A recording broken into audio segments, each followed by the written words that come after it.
Well, hello everyone, and welcome to another Learn with Samford edition. And I am excited to have with me Thomas Wright from the Brookings Institution today to talk about.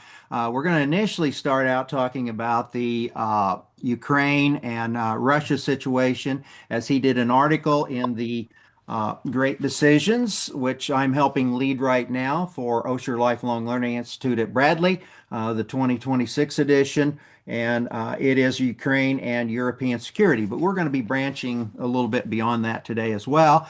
So, an introduction here. Tom Wright is a senior fellow with the Strode Talbot Center for Security, Strategy, and Technology at the Brookings Institution. He most recently served as a special assistant to the president and senior director for strategic planning at the National Security Council in the Biden administration. And at the White House, he worked on a wide range of projects and issues, including the 2022 U.S. National Security Strategy, which is a lot different than the current U.S. national security strategy that came out. That might be a whole nother session.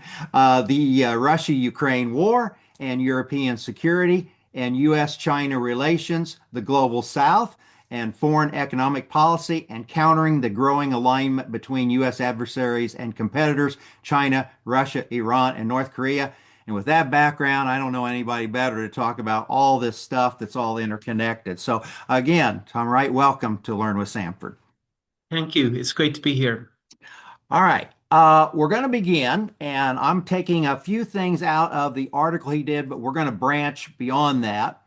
But in the article, you talk about that there were three major decisions that you kind of pointed out that especially Europe and the United States need to look at with Ukraine.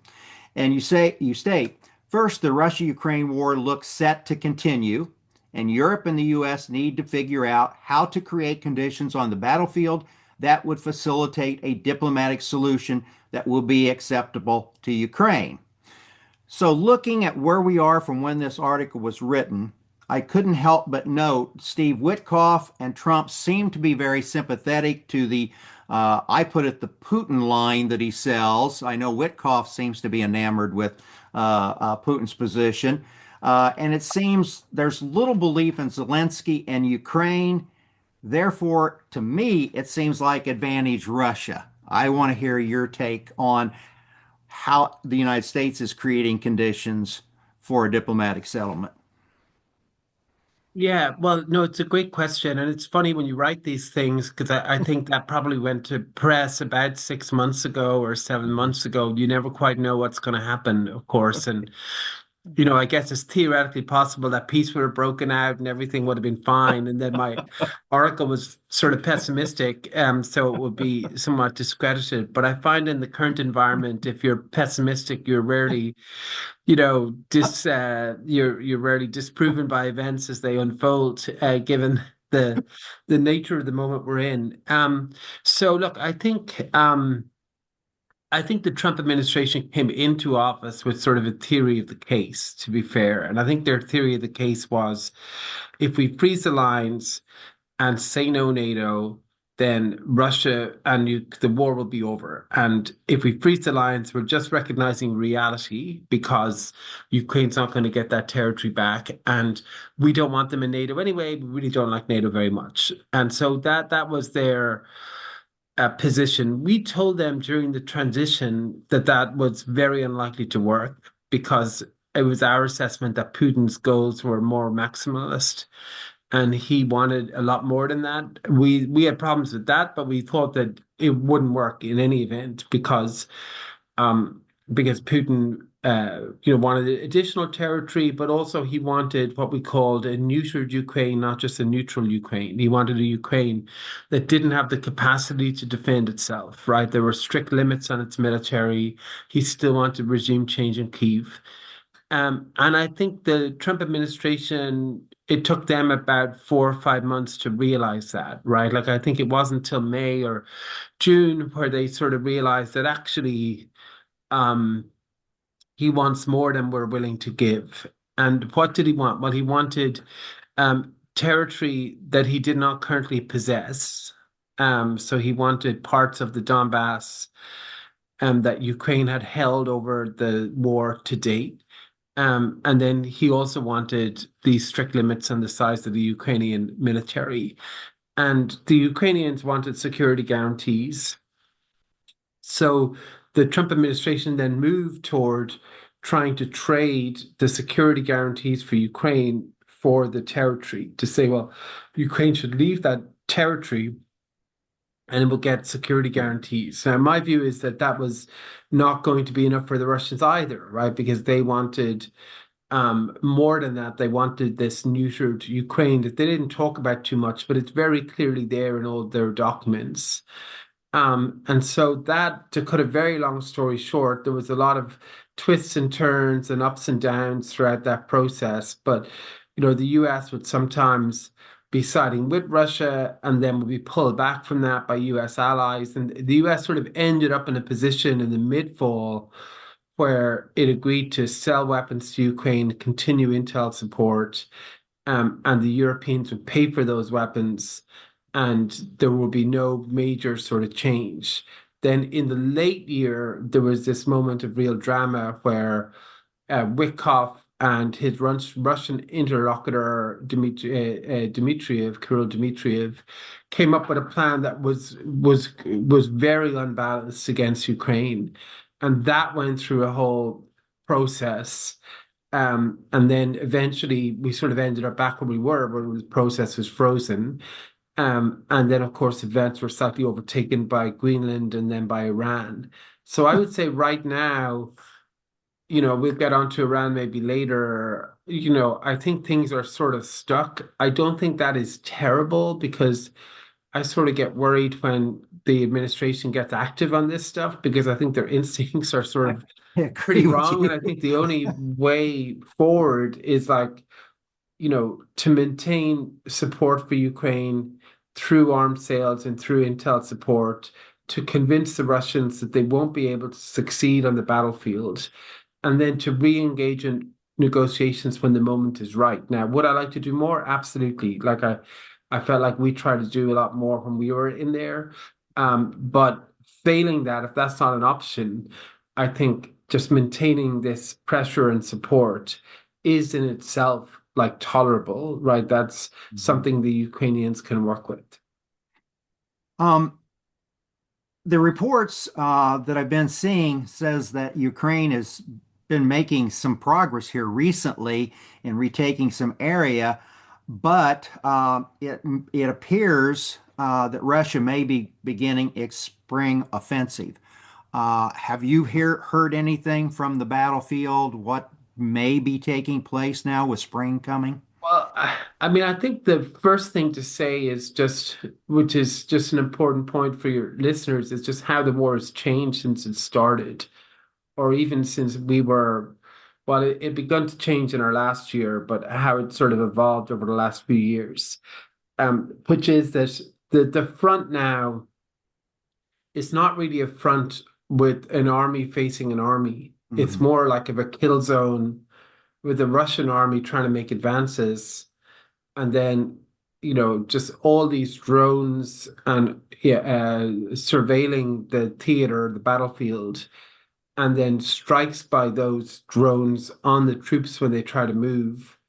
And the front line itself is relatively sparsely populated by Ukrainian infantry. There are definitely some, but fewer than there used to be. And so the technology bit has become incredibly important, and that to some extent has allowed Ukraine to offset their own manpower shortages and Russia's manpower, advantage. Now the Russians are working around that by trying to maneuver when, the weather is bad and the drones find it hard to see and to operate or to infiltrate Ukrainian lines covertly and all of that stuff. But it is a pretty defense dominant, I would say, war, has been for some time.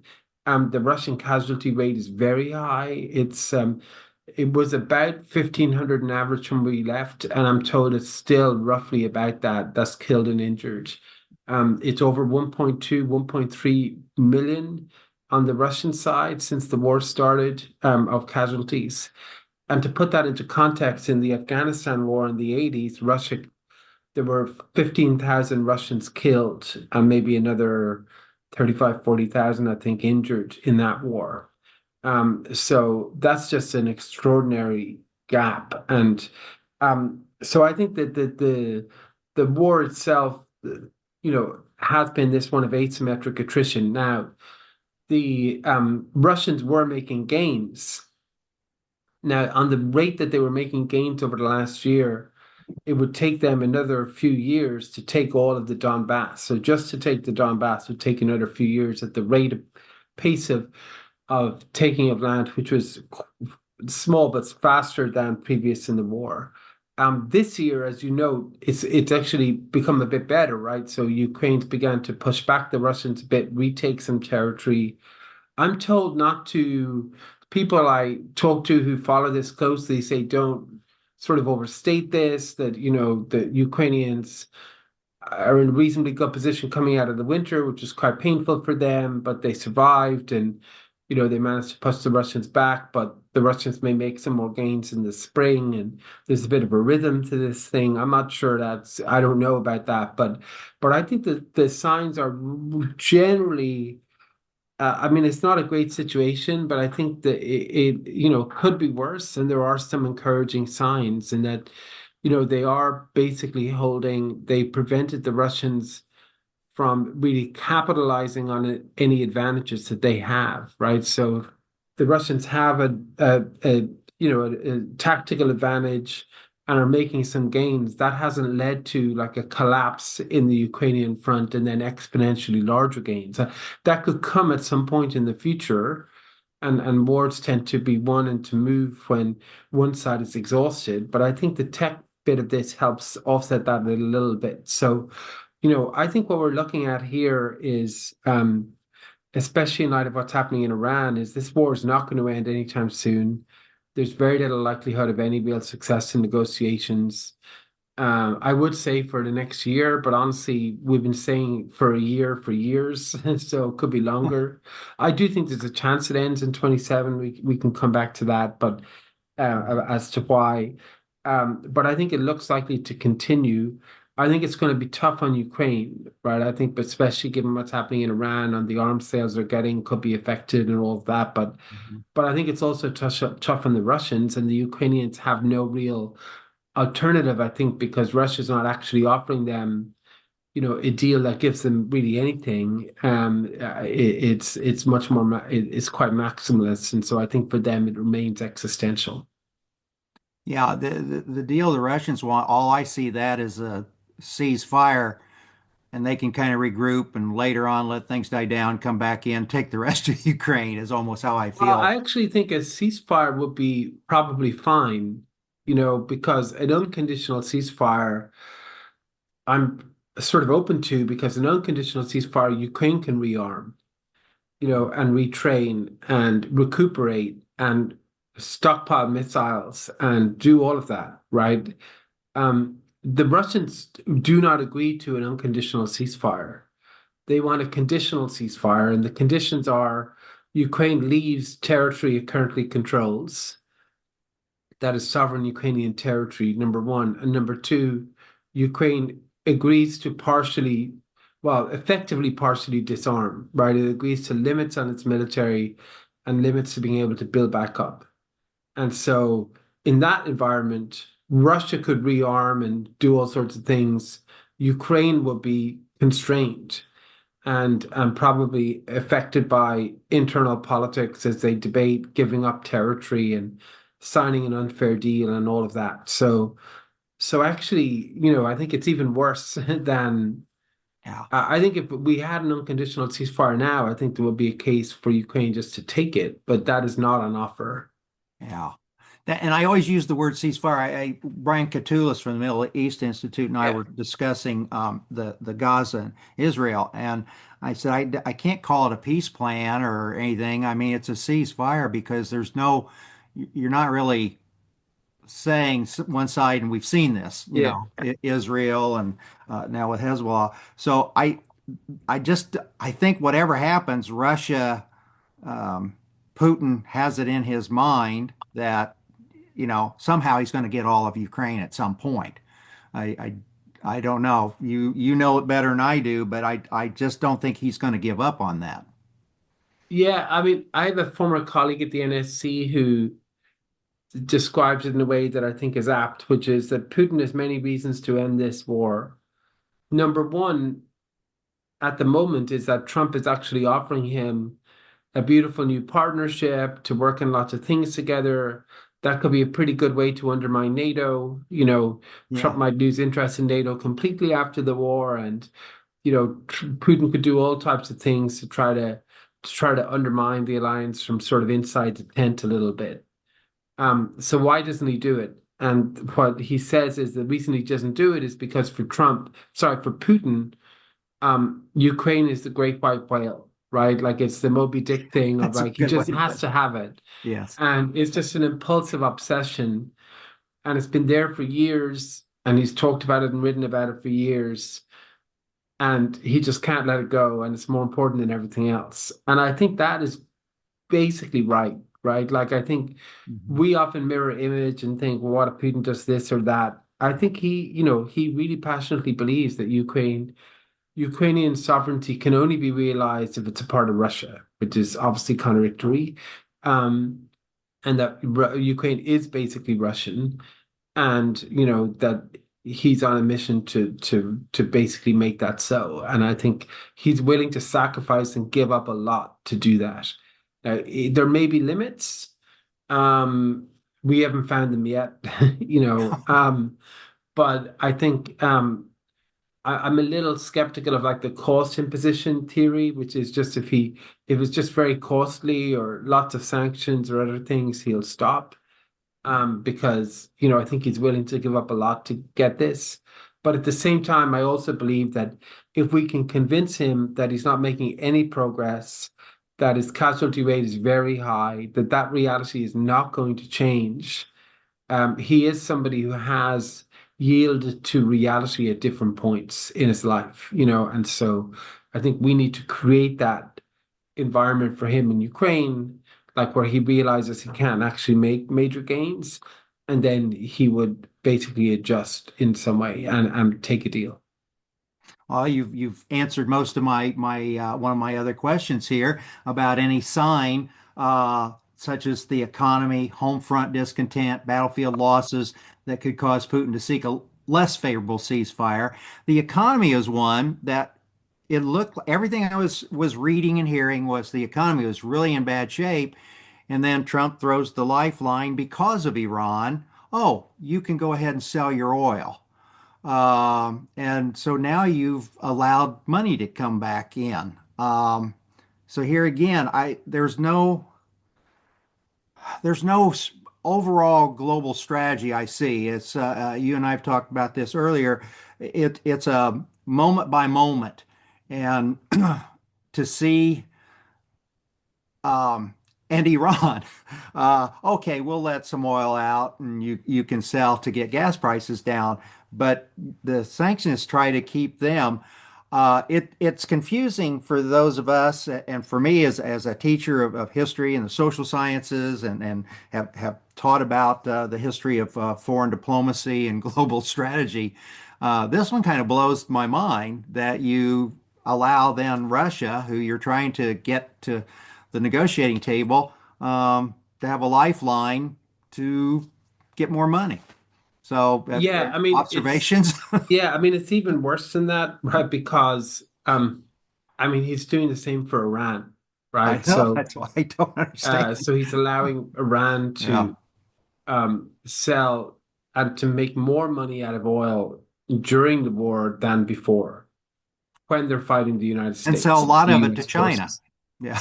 Yeah. Now, I would say Oh, to not play devil's advocate, but to channel their explanation, because I'm not puzzled as to why they're doing it. I think they're pretty clear about why they're doing yeah. it. Yeah. And what they would say is, they're basically very sensitive to the price of oil. They don't want it to go much higher than $100 a barrel. They'd like it to be lower than that, obviously. And Iran is basically stopping oil from US allies in the region from getting onto the market. So they want to, because oil is a fungible commodity and because basically any oil on the market affects the price, more oil that's on the market, the lower the price, obviously, that they're keen to get it from anywhere they can, including Iran or including Russia. And they have lots of explanations for why. Well, it was China was going to get it at a discount, so this way, like others can buy it, and so it won't necessarily go there and all of that. But the bottom line is, I think, this is a way for them to try to manage or contain the price in some way, and they're just subservient. That seems to be their top priority in terms of managing the effects of the war. And they're willing to do a lot they're willing to sacrifice a lot, to get that. Now Russia they don't really care about, so that's sort of easy. I suspect the basically lifting of sanctions on Iran was harder. But they did that too. And so I think that's what's driving it. I totally agree with you that it's a very ill-advised course of action. I think very, very poor choice. I feel sad for Ukraine. It just seems like they can't get anything to go their way. I and I wanted to get your thoughts on also. I've been following pretty closely, and I did a presentation the other day, and I pointed out that this is it was an older group, so I said, you don't follow this, I'm sure, and they didn't. On social media, I mean, this is a war that you can see everything on the battlefield because we have the helmet cams. There and everything's being broadcast on TikTok, Instagram, Telegram, and all of this. And you're watching the drones come in and kill. My versions I look at are sanitized; they blur out the blood and guts. But you're watching this change, like you said, the technological change, but the strain on the soldiers, and with Ukraine's manpower situation. Um, I worry how long those soldiers can go, and we don't have time today, but when the conflict's over, Ukraine's got serious issues with the PTSD, and I mean these soldiers have gone through, and all soldiers do a living hell. But I do worry about even with their ingenuity and technological. I think they're manufacturing some missiles now for longer range. But boy, you still down in the trenches is where a lot of it ultimately is ground is gained or lost. And can you make me more optimistic about the manpower issue in Ukraine? Um, no, it's not great. There's a lot of odd things about it. One is that they actually haven't really recruited or conscripted very young soldiers. They've tended to recruit older soldiers, and so the average age when we left was like 42. And there was a lot of controversy surrounding that. A lot of the troops hadn't been off the front line in a long time. It wasn't the Yeah. normal sort of leave rotation model. And I think yes, it affected everyone, I think, pretty negatively in lots of ways. Now, I would say on the counterpoint, I think when the war ends, um, they will they have emerged, they'll have lots of issues to manage, and I think there'll be a big human cost to it. I do think if they can get into the EU, that provides like an affirmative thing for them to aspire to. I also think that they have really gotten to the cutting edge of military technology and modern sort of defense industrial base and lessons to impart on drones and counter drone actions and just the necessities of modern warfare that I think will provide their economic sort of model with key sort of pillar to it that they can use that to engage with other countries. And so, I think there is there are some positives there, but I agree with you very much that I think overall, I think this war has been just a tragedy for those sort of caught up in it on the Ukrainian side in particular. And I generally stay neutral as I did as a teacher on things, but I very much support Ukraine, and it just bothers me that we haven't Yeah, come in and help them in what is you go back to World War II, we called that the good war. If there was ever a good war, Ukraine's fighting it. They were invaded by Russia. So yeah. that's a personal note. And speaking of World War II, we have the liberal world order, and we've done various programs with the Peoria World Affairs Council on this. And we've certainly seen the change with it. But your second issue that they have to think about for Europe and the US is the need to prepare for the post-war settlement. Whether it's favorable, unfavorable, or somewhere in between, it will impact on the future of European security order. Um, and one of the questions that I don't think this will happen because Ukraine, in my mind, just can't accept it. But what happens if the advantage or conditions of a post-war ceasefire overwhelmingly favors Russia? What happens with Europe's and NATO's mindset? Well, I mean, I think one would need to define what that is. Well, what What they're if they got most of what they're currently wanting, if somehow Zelensky or he's somehow it goes on long enough and the people have had enough of him or there's corruption scandal that somehow, I think if you had a situation where Ukraine basically collapsed, which I don't think it will, yeah, and they were forced into accepting the Russian offer, which is basically them leaving maybe not just the Donbass, but also, let's say, Zaporizhia and Kherson. And then you did have this neutering of Ukraine institutionalized in their law, and you had Zelensky leave and more of a government that was weaker, unable really to stand up to Russia. And so they effectively won the war. Let's say that happened. I think in that case, um, Putin would see an opportunity to try to realize his lifelong ambition, most of his lifelong ambition of trying to break NATO. Now, I don't think that means he would necessarily attack a NATO country, although that could happen, but I'm saying that would. But he could would look for ways to use leverage to get Trump to pull back from NATO, pull US troops out of Europe, put pressure or stoke crises. And so I think Europe at that point will be very nervous. They will be distrusting of the United States under Trump, and I think they will continue to try to do more themselves. But it will be hard, and I think it will be very unstable and crisis and war prone. and I can't help again with and my dad fought in World War II to think about the country that is rising and kind of leading the military rebuilding is Germany. And Yeah. it's and Japan in the Pacific is going to need to relook given Trump's position with things. So, I mean, for me, being older, this is a unique time period that I Yeah, didn't think I yeah, would see in yeah, my yeah. lifetime. No, it is extraordinary. Yeah.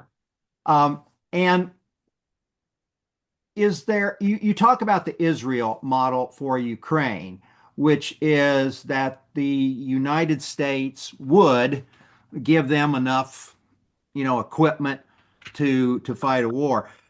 But with Trump, that doesn't look like that's the case, does it? I mean, I can't foresee that we're going to support them enough, given Trump's more kind of dislike for Ukraine, where he likes Israel. Yeah, so just to specify for your listeners, I mean, the Israel model in this context is a model where there's no formal US alliance with Ukraine. The US is not obliged to come to help Ukraine if it's attacked. But, we work to try to make Ukraine the strongest possible, give it the strongest possible military and make sure it can stand up for itself. And that would mean, you know, helping them build a force of the future that could effectively defend itself and deter a future attack. And So that's sort of the approach. I don't think that the Trump administration is um, fundamentally opposed to that, but I think they're opposed to doing anything to help, Mm. right? And they won't give assistance for Ukraine to do that. And they are probably, I think, will be inclined to accept the Russian point that there should be some constraints. So I think they're probably not super helpful, but it's not fundamentally incompatible with their goals in a way that Ukraine joining NATO is. I cannot see Ukraine accepting the limitation on their forces Yeah, and the ability to grow, to defend yeah. itself. But is that for Russia, for Putin, um, a sticking point he would never give on? Is that just a point I that, think it's hard to tell, to be honest. He hasn't really moved off it yet. They have downplayed it a little bit. They haven't sort okay. of led with it. I wonder if that's because they know that it sounds very unreasonable to everyone that the victim should be disarming and the aggressor should be allowed to rearm as much as they want. That doesn't sound right to people. I think it even doesn't sound right to the Trump administration, right? Like I think um that's a challenge but it is in their documents. They do talk about it, but not in a very upfront way. They don't lead with it. But so I don't know. I think we should test the proposition and really try to ascertain whether or not they will stick to that or not. But obviously, it's totally unacceptable. What about offering that Ukraine will not be accepted into NATO, but we will give them whatever arms, anything to defend themselves, but they're not a part of NATO. Is that something that Putin could buy? But that's basically the Israel model. Okay.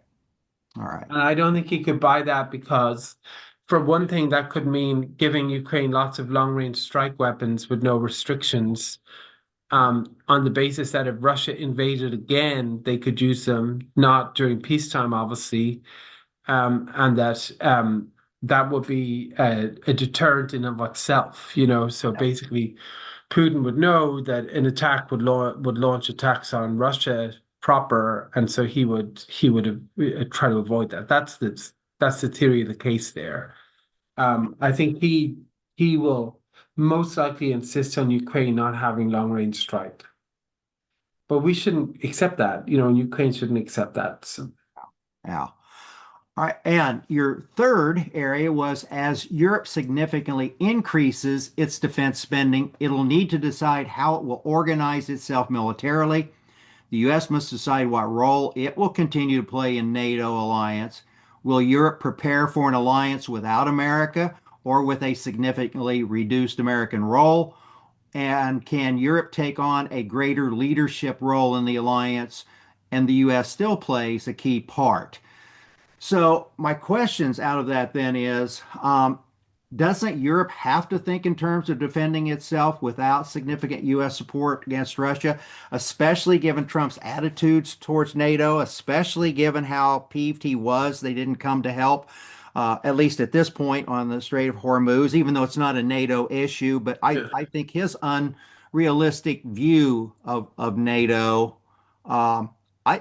if I'm sitting in a European capital, I just don't see Trump as a reliable partner. Yeah, no, for sure. I mean, I thought what they should have said on his calls for them to participate in the Iran war was that they would happily do that. They would replicate exactly what he did in the Ukraine war on Iran. So they would offer intelligence support and they would gladly sell him weapons at a profit. That's a good Uh, one.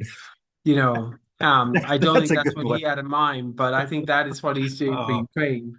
Now, he would say, well, previously under us, the US gave a lot, so he wants to be paid back for something he didn't do, but that others did. But look, I think clearly Europe is worried about him. But what I was trying to get at in that section was to say there are still tough choices there. Like, for example, when you're building up your own force, do you do that relying on the spine that the US provides on like ISR, long range strike naval assets, and you basically build around that so you still need American cooperation, or do you replicate that US infrastructure, rebuild it, probably in a way that's not quite as good, that is quite expensive, in the hope that you can sort of fight by yourself, and so that's a tough choice. And then how to basically invest and spend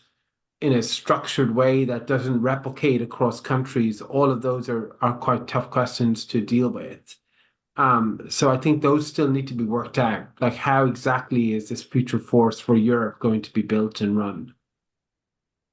Yeah, and they don't have a lot of time really. And I guess that's another question that pops into my head, that there's the concern politically because you are having to increase your expenditures. We do hear about inroads being made by the far right politically. Um, they've got they have a bit of a tightrope to walk themselves, don't they? Yeah, Of where this might go in Europe. Your yeah. perspective on that? Yeah, no, I think they don't have a lot of time. I think it takes a long time to build a lot of this stuff. That's yeah, We had a very painful experience trying to fix and rebuild the defense industrial base, which was sort of largely neglected under the first Trump administration. And we came in, I think, it was pretty clear that there were shortages on munitions and other things, and also needed modernization. But it takes a long time now. It seems like Trump is continuing some of that, which is good. But in Trump's first national defense strategy, it didn't even mention the words defense industrial base. So that's it true. wasn't really something they were looking at. But that takes time. That takes time, and that's hard to do. And for Europe, it will, you're talking probably, 5 years or more. They don't have that, so they got to try to develop all of this as urgently as possible, and to be in a position where they can carry much of this fight on their own if they need to. Hopefully, they will have US help, obviously, but they can't guarantee that. And again, I think it becomes more difficult for democratic nations that are responsible to its citizens versus an authoritarian government who controls all of the media Yeah, and has the people buying the yeah, line he's yeah, selling. So that's another issue I yeah, see, unfortunately. yeah, Um, in the article, overall, and I mentioned this before, you write about Ukraine being the greatest test lab for new weaponry, tactics, ingenuity, production processes, along with the most experienced military. Europe seems to understand this because I constantly read about the large investments that they're putting into Ukraine production. I haven't seen this under the under Trump and Hegseth really utilizing, and I think Iran was a prime example where they were caught off guard. Um, and I'm not optimistic they're going to learn the lessons. Can you again make me happier? yeah. I know. Well, no, I don't think I can. I mean, I think on Iran is a great example where Ukraine has a lot to offer. They've been dealing with drones and ballistic missiles for years. They've developed through hard lessons learned ways to do this efficiently and at cost, at a relatively cheap cost, relatively. Mhm. Because one of the problems that you have is like if you've drones coming in and you're using a Patriot missile to shoot them down, you're using a missile that costs millions of dollars to shoot down something that costs 10 or $20,000. And there's a lot more drones than there are Patriot missile interceptors. So the math on that doesn't really work, right? And I would say early on, it was tough to get them to figure out how to, use the Patriots sparingly, but they really mastered it and they figured out how to do that exactly right and became very, very good at it, probably better than anyone at it. And so they have those lessons to impart. Now, Trump and Hegseth have basically said they have nothing to offer, which is manifestly untrue. I mean, today, as we're talking, Saudi Arabia and Ukraine signed a special new partnership, because of the skills that Ukraine has in this area. And so I think Ukraine has developed a lot of the ways, like refined a lot of the ways of fighting a future war. And you need cheaper. I mean, Yeah, because they have an economic issue and they're spending tons, and to be yeah. able to have lower cost drones. I also kind of worry where this could go with terrorist activities when I think about the ability of Ukraine to, I believe it was by trucks, send all those drones in and then release them and hit the Russian bombers. The tactics, the strategy with these small devices are only going to get better. So there's a world out there that you need to be thinking ahead. Like you said, you were in a policy research group of around 10 people. I don't see us right now. I have friends in the military, former students of mine, and I don't hear them talking about these kind of groups being formed to really get your head wrapped around where the future is going on this. Yeah, no, no, you need to do that for the future, but also for the present. They should be Yes. developing contingency plans for lots of scenarios and lots of options for the president, but it doesn't seem like any of that is happening because of the hollowing out of the National Security Council. Yeah, yeah. I am concerned in that area because it is uh, other people can learn it very quickly Yeah, and adapt it on you if you're not ready. And we go back to yeah, 9/11. I remember hearing somebody say, "Well, we never thought we'd hear about planes being crashed in a building." And I thought, now I recall back when they stopped in Europe an exact threat like that. I can't remember the year 70, back when all the plane hijackings was going on. yeah, I said, I know I've heard about it. So how can you, yeah, as an expert, say you've not heard or think yeah, about it? And I worry we're kind of there with yeah, the hollowing out, the experts leaving, and so yeah, on. yeah. All right, I've taken a lot of your time, but there's so much more we could go into. Are there any final observations you'd like to share? Oh, I think this has been great. Thank you. All right. Well, I appreciate your expertise, and I know you're a busy gentleman right now with everything and your expertise is across the board. So hopefully one of these days we'll have you back on, maybe in another area, and Too. pick your Yeah, brain. thank you. All Thanks, right. Tom. Well, Thank thank you. you so much. And this ends this session of Learn with Samford. Great. I'm slow on this. Oh no,